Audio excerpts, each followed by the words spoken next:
নিজের ভালোবাসার স্ত্রীকে বাঁচাতে খনন করেছিল ৩৬৫টি পুকুর, যা আজও বিস্ময়কর এক স্মৃতি হয়ে রয়ে গেছে।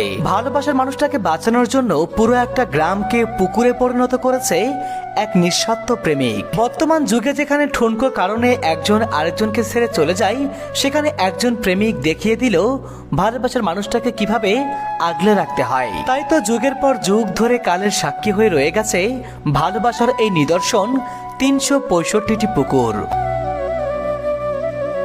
ইতিহাস থেকে জানা যায়, অষ্টম শতাব্দীতে রাজা চান্দিলাল পাল নওগাঁ জেলার ধামুরহাট অঞ্চল শাসন করতেন। সেই সময় তিনি তার রাজ্যের এক সুন্দরী নারীর প্রেমে পড়েছিল।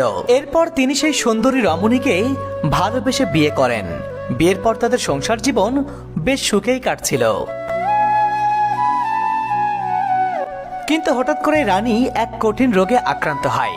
অনেক চিকিৎসার পরেও সে কিছুতেই সুস্থ হচ্ছিল না। এরপর এক চিকিৎসক রাজাকে পরামর্শ দিলেন, রানীকে সুস্থ করতে হলে ৩৬৫টি পুকুর খনন করতে হবে, আর বছরের ৩৬৫ দিন একটি করে পুকুরে গোসল করতে হবে, তবেই রানী সুস্থ হবেন।